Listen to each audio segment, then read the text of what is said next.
Hey, in this video, we are going to learn about the fundraising strategy. Now, before you shut it off and think, I don't have a nonprofit business, I don't need to raise funds, let me ask you a question.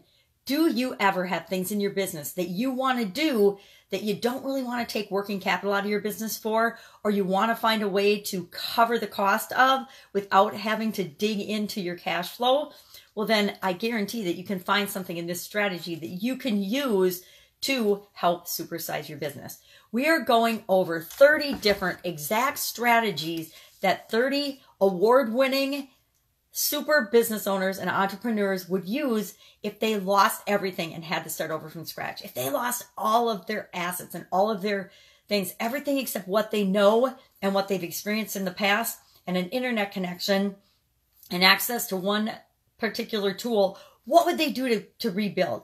In less than 10 minutes each day, I'm summarizing what they would do and giving you an action step that you can take. One key thing that you can take from the strategy and apply to your business, no matter what your business is, in order to supersize it and create the business that you want. So today, handy dandy magnifying glass, we are hopping into and looking deep into Tyler Shale's strategy. He is actually a nonprofit children's summer camp owner. And he's sharing the 4 simple steps to crafting your fundraising offer. Now, before you write this off and say, oh, it's just a fundraising offer, let me tell you, all of these 4 steps can be applied to any business. And I'm going to show you how after I cover some of the basics of Tyler's plan. Tyler, I love his plan too, because he actually takes weekends off. He takes a couple weekends in the 30 days off to spend with his family. He calls it Dad something, I can't remember what it was, and on Saturday, and then Sunday is just a day of rest and family day. But he says the thing you need to do with respect to fundraisers, which ties into our own businesses, is you want to find a mission-driven and donor-centric cause that people can get behind. Now, the interesting thing about Tyler's plan and what he does is he goes out and finds an existing nonprofit organization to work with. He doesn't just necessarily create his own. He creates his own fundraising program for that nonprofit, but he goes and finds an existing nonprofit. And this is really powerful because he automatically taps into a structure and a group of people that he can use to leverage and help build the fundraising process and make it so much more powerful. So think about in your business, who could I partner with? Who could I tap into? Who could help me create my supersized business in a win-win situation where everybody involved ends up winning from the partnership or the relationship? He says that to get your donor-centric fundraising campaign going, you need to do these things. And he would have a meeting with the people at the nonprofit organization right off the bat to discuss these things. You need to set goals for the 30 days. You need to pick social program and build an audience. You need to test messages and see what resonates with that audience. Then you need to create your fundraising offer, and one time plus you're going to do that monthly from now on. Then you're going to launch a test campaign and raise some seed money, so you've got that for advertising and building on. Then you're going to build your evergreen campaign with the assets that you've created, and you're going to do it over and over and over again. Does any of this sound familiar? Are we starting to see very similar processes and steps and tactics and actions that all of these plans have taken? Now, this is the 10th one we've discussed, and I guarantee that there are patterns that are going throughout every single one of these amazing plans. He said he would post socially to lives, do like Facebook Lives. Facebook would be his platform of choice for a lot of reasons, but there's over 2 million people on Facebook, so you can pretty much find a lot of compassionate people on Facebook. He would brainstorm problems and solutions. Now, one of the mistakes he says that nonprofits and all of us business owners make is we try to solve every problem in the universe. He says you got to pick one. From a marketing standpoint, he understands you have to pick one main problem that you're going to discuss and solve and get people to wrap their heads behind. Same with our businesses. One main problem, one main business, one main thing, one main solution. That's what we start our marketing with. Then he's going to discuss myths of people that donate, just like we discuss myths and false beliefs of our ideal customers and our customers and clients, he's going to do that thing with the donors, because the donors are the customers or clients in this situation.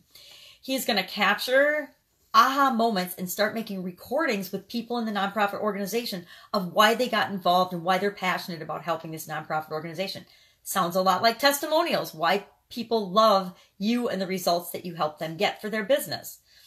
And then he's going to build something called kind of like bridges to build a understanding between what people know and understand already and what they can do to help raise or help, and what their funds will help do for this particular organization.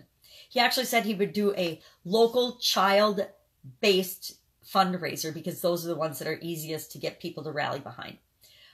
Then he talks about something he calls distinctives. What would happen if the nonprofit disappeared? Just like future pacing, he builds, and what we want to do to build our business and to get us motivated to building and supersizing our business and helping the people that we help solve problems to understand what would happen if they don't solve their problem. Same thing here, only he's doing it with what would happen if this nonprofit organization disappeared? What would happen to those poor children? Like you're saying and explaining what would happen to your customer if you didn't exist. Then he's going to create engaging content, Facebook. He's going to create a specific Facebook page for this nonprofit fundraiser and do messaging and chatting and videos and build community there. And he says one of the things you have to remember is people give to people. Also, people do business with people. Even if you sell B2B exclusively, you're dealing with human beings and people. You're not dealing with just a company or a business. That's something really important to keep in mind. And he's going to develop the attractive characters through the nonprofit stories, the stories of the people within the nonprofit. He's going to find one of them that is an awesome, attractive character and build on that person. Now, what is a donor offer? What are the 4 key components of a donor offer? You have to break it down to a donor-sized problem. You cannot say we're going to donate and solve world hunger. You have to say we can save or we can feed 1 child a day.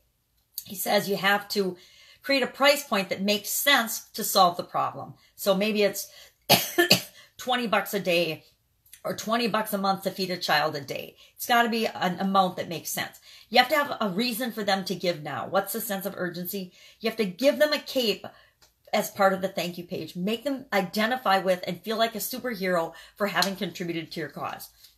This is in direct alignment with what we do to create our offers. We have to find a problem for our ideal customer or client that we can solve. And we want to make it a bite-sized problem that we know that we can help them solve with 100% certainty. We need to price it so that it makes sense. And again, we've talked about pricing strategies in different strategies, so I won't talk about it here. We also need to create a sense of urgency and scarcity. We have to give people a reason to act now, and then we want to give them a thank you cape. We want to have them be part of our community, give them something they can identify with for come in contact with and doing business with us.